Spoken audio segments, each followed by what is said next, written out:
You're marching down a 10-foot wide stone corridor in the Underdark.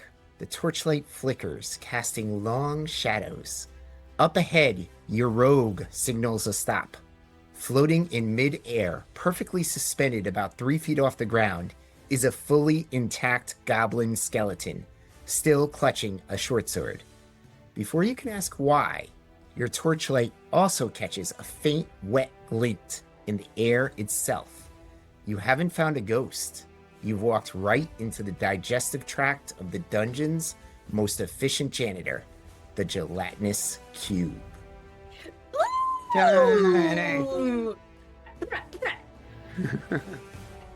Welcome back to the Ecological Bestiary, the podcast where we treat the monster manual like a real-world field guide. I'm your host, Kevin Matteson, urban ecologist and your dungeon master. Joining me to figure out the real-world biology behind a gelatinous cube are my incredible party members, Mike, our coastal sentinel and forever DM. Well, I guess I should have said hello. You have to say Yeah, there you here, go. won't you? You have to say yo ho. You have to. Or is it as you wish? As you wish. Rachel, the elemental guild master and climate educator. Well, now I wish I was in costume, so I had something appropriate to say. But hi, everybody. And Cassie, our anthro bard and resident native wild expert. Hey, friends. Alrighty, so let's do this. Mike, as our lore master, take us into the history behind the gelatinous cube. Gelatinous cube, like the monster of monsters in as far as D&D goes, such a classic usage of like the dungeon crawl monster.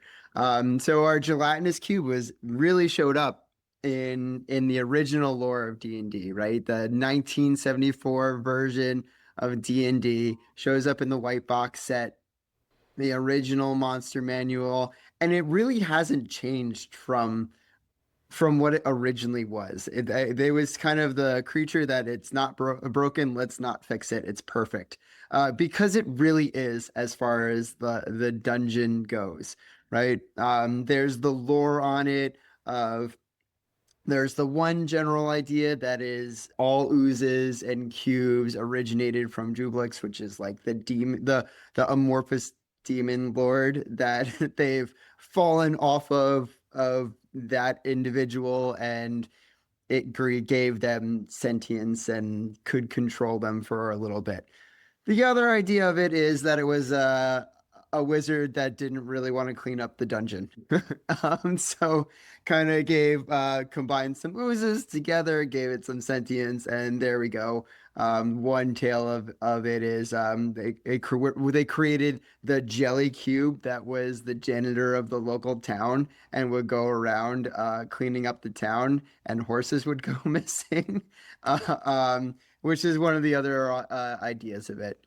We've seen it across media. So it's one of those creatures that has gone from D&D and was the idea of the Blob, right? The old B movie, The Blob, turns into the gelatinous cube, and then the gelatinous cube is used in other different various media. We see it in books, we see it in cartoons, animated series, we saw it in the D&D movie. So it's popular and everyone loves it. But what makes it as an amazing creature as it is, right? So in the monster manual, it is located with all of the other oozes. So it is technically classified as an ooze that has a shape and form of a cube.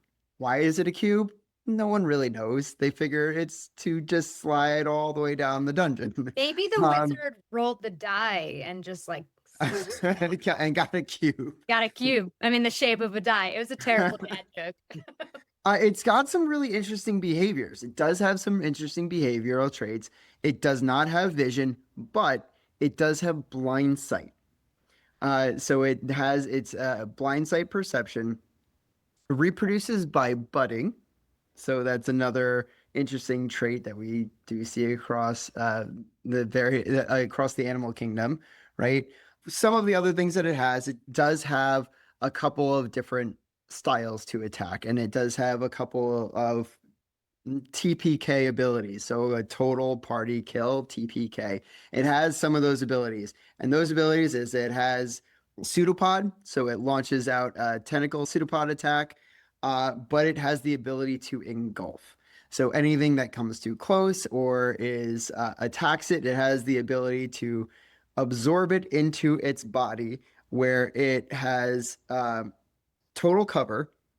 The creature cannot speak, so you cannot cast verbal spells inside the gelatinous cube. You have disadvantage on your dexterity rolls to leave the cube. There's disadvantages for when someone is trying to pull strength check to pull you out of the cube, and then every single time you start your turn in there, you're taking acid damage.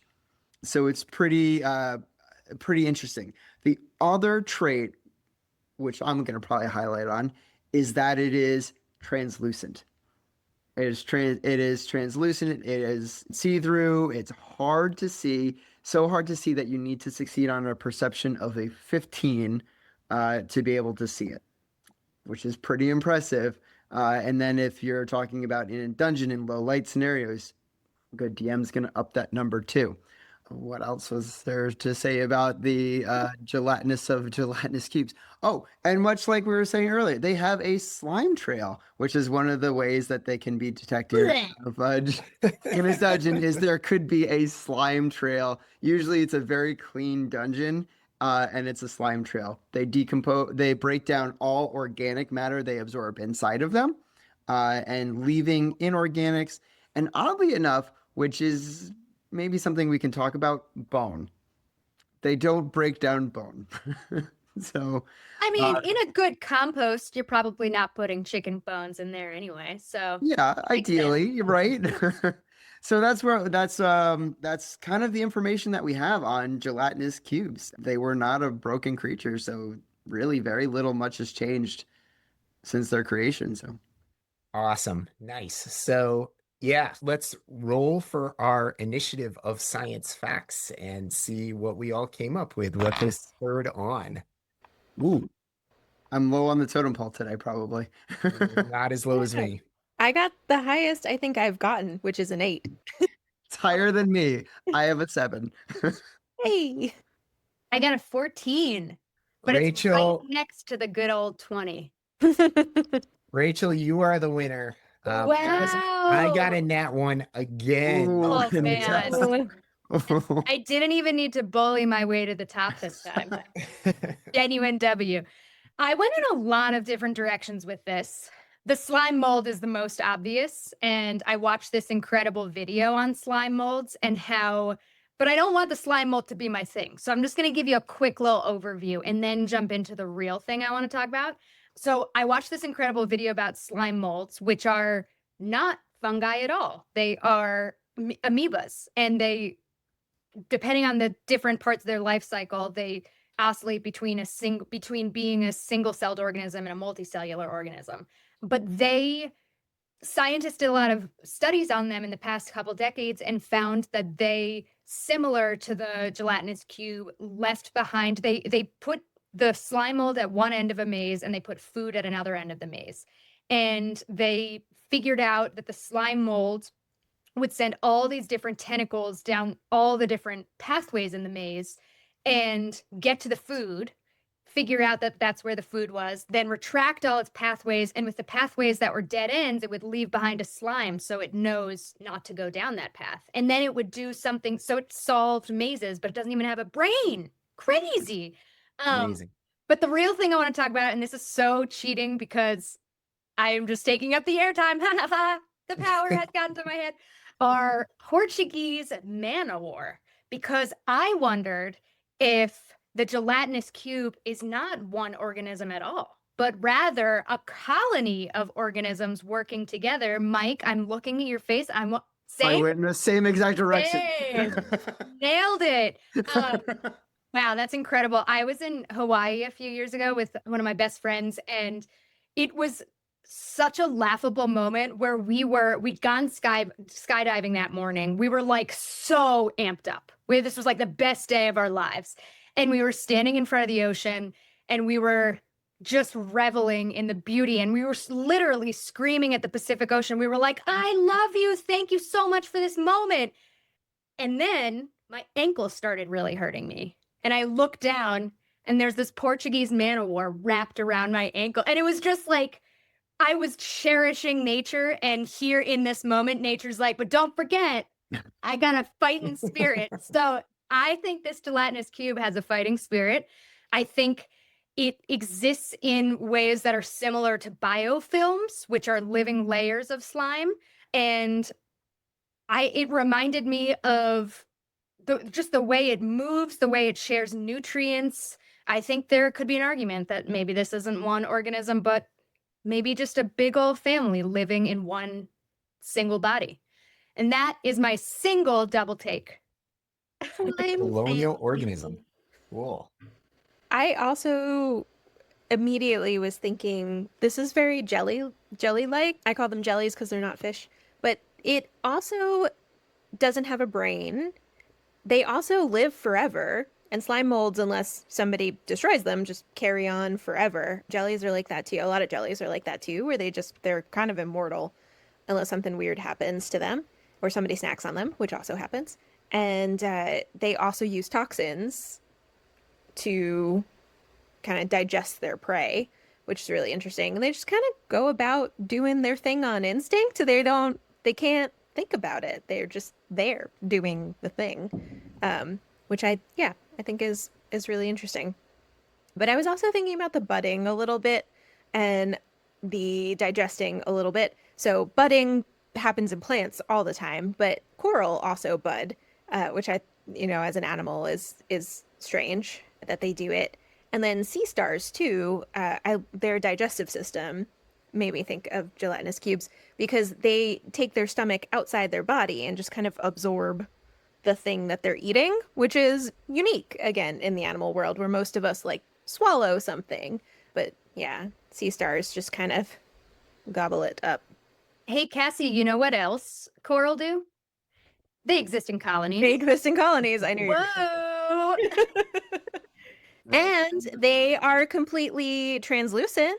And they have zooxanthellae in there, their little photosynthetic algae that help them to survive and give them the color. Most of them are clear, which is why when corals bleach, they turn white, but it's the coral skeleton underneath their calcium carbonate skeleton that's white. The animal itself is clear or translucent. Wait, so it makes its bones translucent? What? So coral are invertebrates. They don't have bones, but they do have a skeletal-like structure that's made out of calcium carbonate, which is the same stuff that chalk is made out of, just a different structure of it. So that is white. And then the animal kind of lives around that structure, and the animal itself is clear, most of them. Some of them have a color, but most of them are like translucent. And then their algae underneath their skin turn them the color that they are. Okay. I was like, if you put something clear on top of something opaque, you're gonna see the opaque thing. That makes more sense. Yes. Okay. So that's why coral appear to be white when they're bleached. It's because you're seeing that skeleton. Got it. So the animal surrounding the bone. Wow. Okay, cool. Cassie, I'm sorry. This is your time. I'm just No, you're good. Ask questions. itching coral here. Yeah, Cool. coral do a lot of weird things, which is why I think a lot of people don't know that they're animals because they do a lot of unanimal-like things. But they are animals. But yeah, gelatinous cubes, if they had a skeleton, they'd be easier to see for sure. And they don't, which is why you usually Unless it's a goblin skeleton, then it has if there's a skeleton in them, yeah. Yeah, so there's so many things to think about and how they just kind of like float around and gather all the stuff, and that's very slug-like. And yeah, so there's all sorts of wildlife and wild things that can relate. Nice. All right, Mike, you are up. Oh, I went in so many directions with this. Originally, I wanted to go low-hanging fruit and say an amoeba, right? But pseudopod attacks, et cetera. Our biggest amoeba, it gets about, 3 millimeters in length. So quickly diverted and said, you know what, definitely slime mold. And you have two, because gelatinous cubes are massive. They fill a whole corridor. So this is a massive creature, right? So thinking about slime molds, well, normally we think slime molds are maybe kind of small. Well, if we look at the giant puffball slime mold, it can get up to about 44 pounds, right? So that's a fairly large slime mold. Or one of my favorite slime molds, because it's a terrible name, the commonly known as the dog vomit slime mold, because it resembles dog vomit, can get up to 3 feet in diameter, right? So that's a pretty good substantial size. And I like the idea of slime molds. I saw the same exact study of the slime mold through the maze, and amazing, right? Because it can navigate, and it's a brainless creature. These are brainless creatures. Perfect. But I went in a whole left turn with what I was thinking. And I went to the idea of, okay, we have a translucent creature, very difficult to see. You run into it and you just feel like you're totally engulfed by it, and it can digest, and it leaves behind things. So it drops things off. So it drops off treasure, it digests and drops off. So it's carbon sequestering, right? So it does a little bit of carbon sequestering into marine sediments and things like that. If we look at a marine world, which is where I'm going. So where I originally went were salps, right? So you can get salps are little, they're chordate, but live in massive colonies. The biggest ones can get 12 inches long. They're planktonic, but they can trap things like shrimp in them and break them down. Not a very large life cycle, not pretty common though, right? Especially if you're coastal environments, the right conditions, you can get into a salp bloom. I know when I've been out surfing before, I would come out and be like, I am covered in salps. Zero and very hard to perceive in the water. You just cannot see them, right? But then I did some digging and I found something that I liked even more. I went with Pyrosomes. And if you've ever looked at a pyrosom, so very similar, same thing, marine drifting organism. It's a colony, right? So it's a colony. They are translucent, they hold a little bit of color. They are still technically a chordate, right? But what I thought was so cool about these is their colonies. So if we look at the giant pyrosom, similar to your man of war, these colony organisms, right? They can they can grow over, I think, 60 feet in length. So you can get a colony that can grow over 60 feet in length, Wow. right? Gosh. And they can form, so they form these tube-like structures all the way around, and they filter in water and have slight propulsion. So they still move a little bit as this group colony, and they pull in, they filter out plankton, and they break it down and excrete, digested material, right? So similar process. But again, these can get so big, and the tubing can get so big that you can fit a person inside and down the tube. Not going to digest them, but we have this clear kind of organism, a colony. I was absolutely thinking a colony too, but all kind of working together to propel, go forward, have that movement, that slight movement, and just this massive digestive colony of things, and not super common. So something that would just randomly show up and you'd be like, what is that? Didn't even see it. And now you're like swimming in the middle of this giant tube. So I went with Pyrosomes. Wow. Nice. Uh, What do we oh, need to search on that? Like, how do you spell it? Pyrosome. Just while Kevin is searching, you reminded me, Mike, there was a second part to the video I watched about the slime molds where watching Kevin's reaction to seeing these.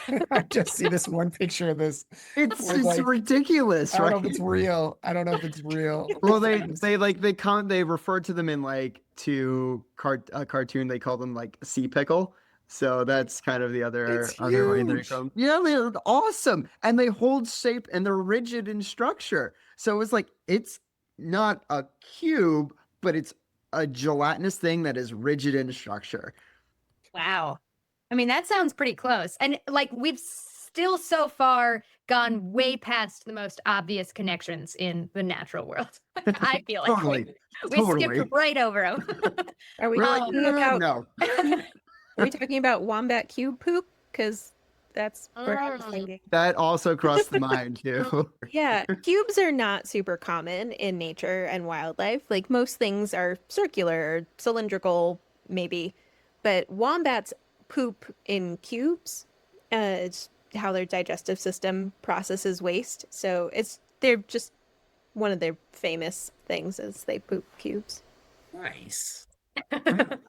That doesn't sound comfortable, but that's They're- okay. They're That's not personal gelatinous for cubes. us. They're Yeah. just regular I mean, cubes. it might be. Yeah, depending on what they Depending on what they're eating, I don't. But I have to tell you about the second cool thing I learned about slime molds. So not only did scientists see them successfully solve a maze, but they also, after the maze, they had slime molds on one side of this structure, and in the structure, they put food in. Yeah, I saw the same thing. Yeah, and they like sought out the food and remembered where it was, so they could return to it. They returned to it like later. Okay, well, that's amazing. I wasn't talking about that. Organize the food in ways that mirror real world cities, like where buildings are in real world cities. And the slime molds, with again, they don't have a brain. They found that they like created public transportation for these cities. They replicated the way we have the bullet train in Japan and the way we move around in Lisbon and in Spain. All these different big cities, they replicated what it took humans decades to figure out. They just instantly found the food. So it's just such great biomimicry Yeah. with using real world adaptations. Yeah. Was it the Tin Man or the Scare? I think it might have been the Scarecrow. Humans do an awful lot of thinking without brains or something. Yeah, that's what that reminds me of. Like maybe you don't Yeah. have a brain to think. Yeah. Yeah, like instinct goes a long way, and a survival. Yeah, need to survive. Kevin, Kevin, your turn. Yay, my nat one. Okay. So I kind of went, like, I think you all actually guessed a lot of good options for the real world reveal, which we'll do in a little bit. But I went more with like the ecology of transparency and came across the term pelagic camouflage, which is where they are fully transparent. And transparency is rather rare in nature and especially in terrestrial settings. But in the ocean, where you have predators from 360 degrees potentially, right? You have nowhere to hide, no rocks to go under if you're floating in the ocean. So being able to camouflage like exceptionally well is so, so important. And the other thing is that the way light filters through water, radiation from sunlight, if you're on land and you're transparent, it actually would like fry your DNA or fry your internal organs if they're, the sunlight is getting to them. But in the ocean, where a lot of that UV is actually filtered out already, it's a little bit more plausible that you could have that kind of defense mechanism. I was also went down a little dive of like, what are the transparent creatures in the world? And of course, there's jellyfish and Portuguese Man of War. And we already talked a little bit about like coral, but they have the color of their endosymbionts and such. But also glasswing butterflies, and there are some fish. And indeed, there's a type of fish that is a mutant fish that is heavily used in research because you can see its internal organs. And so you can study how it's like cancer might be developing or things like that without having to dissect it or kill it. So there's some tie-ins with like research and medical things with that as well. And the glass It- frog. yeah. But the glass frog, that did come on, Frog. Yeah. which I think is About the only glass frog. on its belly, maybe? It's fully Yeah. transparent. I think it's so interesting, one, that almost all the organisms we've studied, all the monsters we've studied, Organisms. all the monsters we've discussed, yikes, verbs are hard, have been terrestrial. And all the organisms they remind us of, aside from the owl bear, have been marine. And I just think it's so fascinating how part of it is just that they're the ocean is so big and there's so much life in it that there's so much to choose from. But the other part is that a lot of the adaptations in these organisms, in these monsters, are really well utilized in a marine ecosystem, which I just think is fascinating. But the other thing I think is fascinating is that we didn't talk almost at all, aside from Cassie, about what I thought was the most obvious, and I chose to skip over, which is the way they digest. And like, they're Right. so like fungi. They're so like chemical digestive enzymes, and like the Venus flytrap with its passive, what am I thinking of? Passive, like predatory predation. I mean, like pitcher plants with their, like, they catch the organism and then they break them down chemically once they're in. Yeah, or It's almost even like like the- sundews have that like sugar on the, that clear trapping, and well, I've got you, engulfed you, and digest you now. Yeah. Yeah, with pitcher plants in particular, it's like they're not even trying to, Yeah. to do anything. They're just existing, and they're like, "Oh, look, here's a snack." I feel like gelatinous cubes are kind of like that too. Like they're not trying to eat all of the characters down there. They're just existing. They didn't ask to get made. Yet again, a wizard goes out of their way because they're lazy to Wizard up or with a tale of some Roomba. demon lord, Yeah. it's one or the other. yeah, tomato. I Same found it Existing. intriguing that the black pudding, it actually digests everything except Everything. for rocks, right? Yeah, And it's the gelatinous everything. cube, it's like it leaves the bones and it leaves the other things. They really just digest like their body, Soft tissue, yeah. soft Hmm. tissue. Hey, There you go. Yeah. What would it look like if a gelatinous cube could have a cast, like an owl or a crow or any bird that can't digest bone but eats their prey whole? And it would just be like, nope.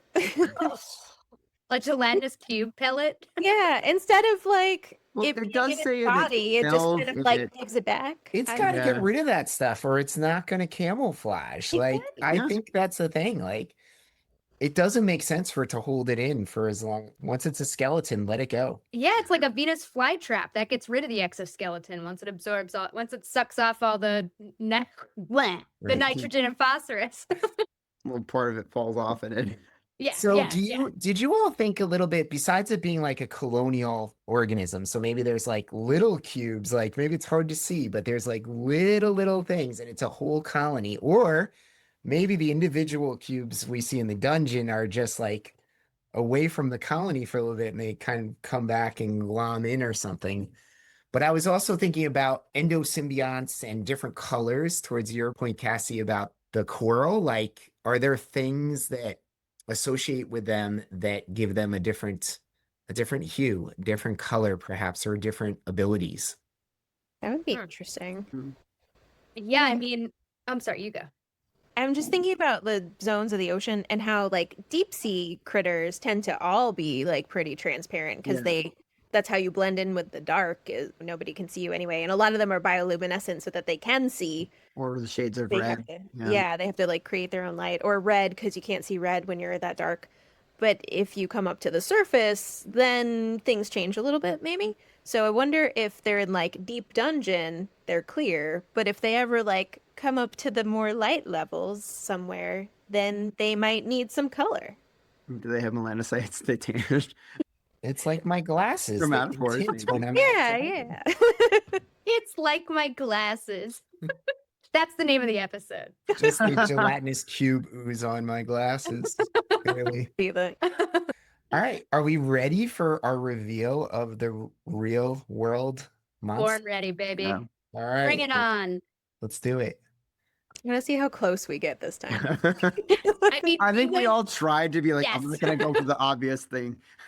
It could be so many cool things, and you guys had great ideas, but it turns out the real world reveal is called the Deepstaria Jellyfish or Deepstaria enigmatica. So it's not your typical jellyfish. It's can be very cube shaped. It's completely transparent, deep sea. It doesn't have tentacles or anything to whip at its prey. It literally hunts by turning its entire body into an invisible room. So it's basically like this hollow dome kind of thing. And when a crustacean or a small fish like bumps into this invisible wall, it doesn't strike. It kind of like cinches like you're pulling a purse or something at like a drawstring, and it kind of like closes in on it and it engulfs the prey. There's no escape, and it's in this gelatinous tomb. And that's when there's this like network of canals and things that secrete enzymes, slowly digesting the victim alive. So it is a mindless, floating, engulfing trap. Wow. Perfect. No, that's a good one.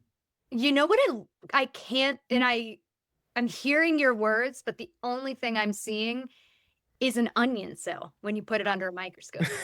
Yeah. Well, it can be big. So not big, not as big as the pyrosomes, which I'm kind of regretting not finding out too. But, it can be like about 2 feet. So this picture is kind of That's hard to big, tell. though. It can get pretty big. Yeah. Wow. That's substantial. That's Where are substantial. they? Deep sea, deep sea. So the abyssal level, and they've seen these things with those, drones that can go down there and get footage and such. And so, yeah, again, and I guess translucent, it's again, you don't need pigment to protect you, right? And there's nothing really to camouflage with. So if you're translucent, not only you escape if you're prey, but you can also catch prey if you're the predator. So. And it like costs you energy to be a color. So that's probably energy saving. They're not getting as much food potentially, or they have longer bouts between when they eat. That makes sense. How cool would it be if they got a snack and then they turned colors, and then as they're getting less snack, they like lose their color? Literally, you are what you eat. Yeah. I wanted to find an image of one with a crustacean in it, and I could not find that. That would have been perfect, or a fish skeleton or something, Mike, our resident pirate, can just like go honestly in your free time. I'm sure you have plans tomorrow night to go diving off the coast. Absolutely. Alrighty, well, let's get into our conservation or education tie-ins. And I was thinking we could just go in the same order as our initiative, essentially, and kind of just roll with that. Cool. Yeah. Roll with it. Nice. Roll with it. Nailed it.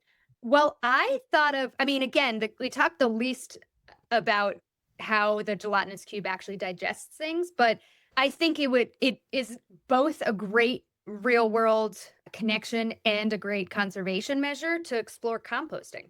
So you could even like get different foods and see how they like maybe take lunch scraps in the classroom rather than wasting real food. Take the scraps that you might throw away and watch and compare how things decompose. And then you can explore what the process of decomposing looks like. And then you can explore composting and how much CO2 it saves. It's just such an easy, everybody eats, right? This isn't breaking ground. So just use what you have in front of you. It's low cost. It's great science. You can watch changes over time. You could, with little kids especially, you could take notes in your science notebook over time. And then we can explore how different organisms are all around us, whether we can, how do those molds get there? And ideally, it would end in a school creating some kind of composting program, now that you know the science behind it.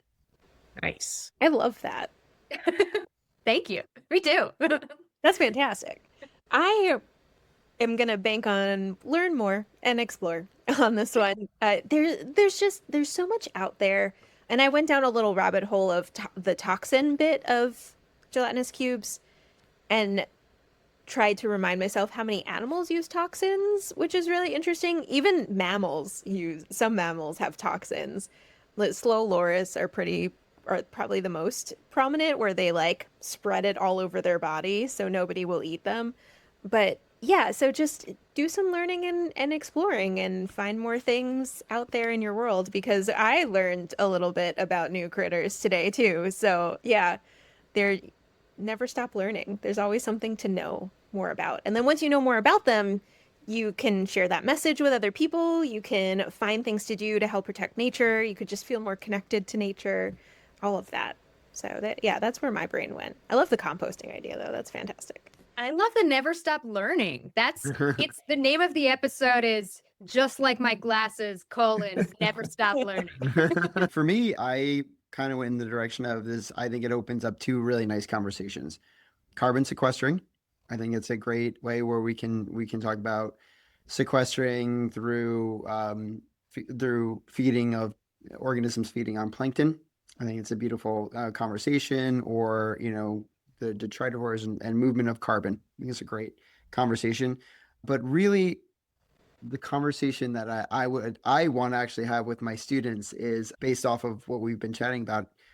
How do we gauge intelligence of a species? I think That's this a fun kind of one. really opens up a nice branch of how we always are ranking us as the most intelligent, and we do this and that and whatnot. But here we have these organisms that are clearly learning and recalling things. So I think it really opens up a great debate in any kind of setting about what is intelligence. Yeah, I also think that like opens the door to more empathy for the natural world, is understanding that just because something like we've celebrated such freaky animals and plants in this series so far, and that's awesome. We should be celebrating the really weird stuff that normally, like the word ooze just sounds gross, but really helping. Yeah, Cassie never stopped learning, and Mike help us understand like what it means to coexist in this world with other organisms. Very cool. Well, my final thing was just on the slug pet that I mentioned to you guys first. Here he So goes. here I go on the slug. So I think I stayed away from the slug because I was hoping Kevin would bring up this story. Here it is. Here it is. What I was the had a slug's pet name, by the slug. way? One Mr. time there was a Curia? pet slug. I don't know what its name was, but as a little kid, yeah, I had this pet slug and I just learned so much from it. And as a slimy creature leaves a slime trail, and I fed it Cheerios and it grew, and it was really interesting. And I think there's probably a lot of slugs and snails that get put in little terrariums by children, and they're ambassadors for their kind. Many of them perish in the end because they are not cared for properly, but they really can trigger a fascination with things that other people would be grossed out about. The other thing I think about a little bit is the ooze and the slime trails. I don't know if you have heard about snail mucin as a moisturizer that people use on their face and such. Rachel's, You say that, but it works. it works, and I actually went through a period of using this. It's like the snails go over this grate at night, and then they like spray and they collect this mucin, and it's a moisturizer. So there are these things that we benefit from. Some people would judge them, but we can learn a lot from these animals too, like even biomimicry. Like we can look at like how they do things, how they are they transparent, how their intelligence works, and be inspired by all those things for. Yeah, I just want to add how hypocritical it's okay to still have a knee-jerk reaction, but also appreciate the natural world. You watch those TikTok videos of these people about their snail mucin, and Rachel, you might be sold on it too. Right? That's so sweet of you to think that. All right, cool. Well, let's wrap up with our either fantasy or sciencey thing that's floating in our minds besides gelatinous cube stuff this week. But yeah, Rachel, why don't you kick it off? I just booked a trip to Yellowstone.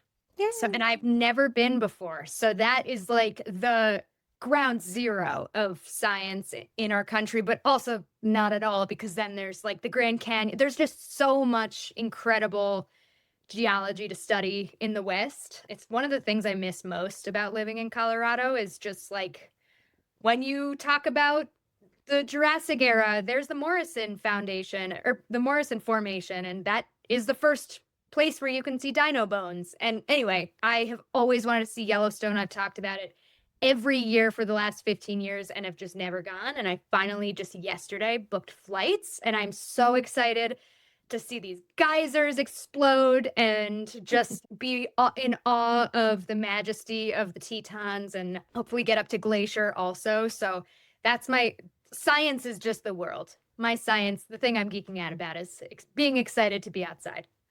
I am also excited to be outside. This past weekend, we were out. I'm not a beach person. I live in Florida, but I'm not a beach person.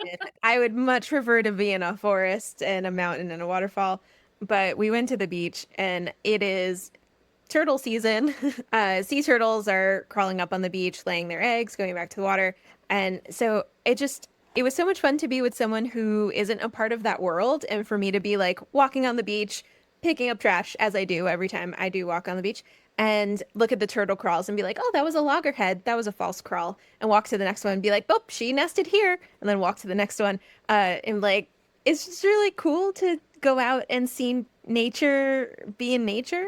And right in front of us, there's all these people, just like playing in the sand, playing in the water. And just a couple hours earlier, there were hundreds of sea turtles just laying their eggs. I think that's really cool. Wow. I would love to go to the beach with you. I could not tell you any of the things you just described. I could definitely tell loggerhead, leatherback, and green turtle crawls. Don't ask me about the other guys because they're not nesting on our beaches down here. But we do get hawksbills a little, but they're a little further south, so I don't see them as much. Wow. Well, Mike, I know you're the turtle king of Chicago. Like you know your turtles. Yeah, I'll be doing that out in Bahia in another month or so. So Oh my I'll help them out with the sea turtle nest spotting because I look for terrapin nests here, which are these little tiny things. So when I go there and I look for the Olive Ridley. the Ridleys, it's like, oh, this is massive, and everyone there is like, these nests are so tiny. How are you finding them? I'm like, no, it's so easy because I'm used to finding these tiny little things. Wait till And you see a leatherback next. I know, like I would love to. But for me, it's much of the similar stuff. I've just outside has been the thing, I've just did some hiking up in the Catskills the other weekend. Catterskill Fall, gorgeous. If you're in the area, definitely go check it out. It's amazing. Princess Bride trivia. And again, I've got my Comic-Con coming up in 2 weeks. The Comic-Con. So Wow. yeah, I'm very excited. So very excited. Wow. Awesome. Well, I think oh yeah, what you got? I forgot. I almost totally forgot. Wow. One of the other really fun things that I'm doing this with my students. So we are wrapping up our evolution unit, and I've tasked them to find a fantasy species and talk about its biology and its evolution, why it is the way it is, and find real world species to relate it to. My kids love it so wow. much. So cool. But they are also a little freaked out. I have ones that are doing like a mermaid, and then they're like, Mr. H, a mermaid's not going to look like that at all. It's going to look really weird and creepy. And I'm like, yep, yes, it will. But they are loving it. So I really want to kind of thank all of you for being a part of all this and doing this together. And it's branching out, and other people who are doing it are loving it. That's so cool. So nice. They're going to do such a good job. They're going to do so much better than us, I'm pretty sure. That's going to become a guest star on our next episode. Yeah. Wow. I want to know what that mermaid looks like and how Really creepy. where are the gills? It's all skin, and no, they talked about how they said that the nostrils would migrate. So yeah, they Oh, went to the that back of the- direction. Okay. Yeah, they said the nostril would migrate. They didn't. They Brilliant. said not gills. No gills. Webbing between fingers, but legs, skin, totally yeah. Went real weird. That is kind of scary to think of. That's not Ariel, that's for sure. No, and they did a lot of fun ones. We had ones that were covering a phoenix, but the direction that they went with rebirth was butterfly through metamorphosis. So a lot of them were talking about. They did Sully from Monsters Inc., but they were going fur pattern. Like that wouldn't be a good fur pattern for a predator. But if it were for mating, because mating is important for the survival of the species, that's going to be yeah. So they really came up with some brilliant ideas. Wow. Awesome. Mine is also a science one. It seems like we've all gone science this week, but I have been using the Merlin app outside to listen to birds, and I've used this in the past, but this year it's just amazing how quickly it's finding things. And I know you got to double check and like it can be wrong and all those things, but like it found like I was just standing there in the woods and it just found all these birds and there was one, a worm-eating warbler, it's called, that I don't have on my life list. And it was just and I didn't track it down. I'm not going to count it because it could have been wrong, but it was just so cool to know it was in the vicinity of this bird that I have not quite experienced or been aware is around before. Wow. Was Merlin. Awesome. I use Merlin all the time when I'm like, I should know what sound that is. Yeah. What was cool is like it was almost like a meditative moment because I was staring at I was like listening and looking at it and then it like lights up for the different species and I was trying to I know the sounds of many of them like cardinals and robins and things, but there were other ones and then I would see it light up and I was like starting to piece it all together and there's just so much more out there than we realize. Yeah. Yeah. We played D&D outside for the first time on Sunday, and we have like a big variety of trees in my backyard right here. And there are so many, there's like a monogamous pair of cardinals who live in these trees. And it's like we know our birds, but it was so loud on Sunday. It was so cool. And also, actually, weird connection. We've been playing in this campaign for a year and a half, and in game time, it's been 4 days. And we've been like en route to Alhaster, and we just left Alhaster. And now we're on this boat, and I'm a druid who's a druid barbarian who's from the Underdark. So, like, I'm obsessed with nature, which is basically who I want to be anyway. And everybody was like doing their scheming on the boat, and I had just gotten to a 4th level druid, so I wild shaped into a reef shark and was just swimming beneath the boat the entire time. The rest of the party, the entire session was like sneaking into rooms that were forbidden and like talking to invisible dragons, and I was just the whole time swimming under the boat with a giant sea turtle. And it was like a diameter or diameter of a 20-foot shell. So it was a giant sea turtle. And it was just, I was so inspired that I got inspiration from it. So thank you so much for bringing up turtles. That's awesome. That's a cool campaign. That's a cool image. Y'all, we've done it again. So thanks for exploring the gelatinous cube. That's it for our field study of the gelatinous cube. If you survived this episode without being dissolved, make sure you hit that subscribe button wherever you get your podcasts. And until next time, keep exploring this magical world, keep rolling high, and always check the corners before you walk down a dungeon hallway.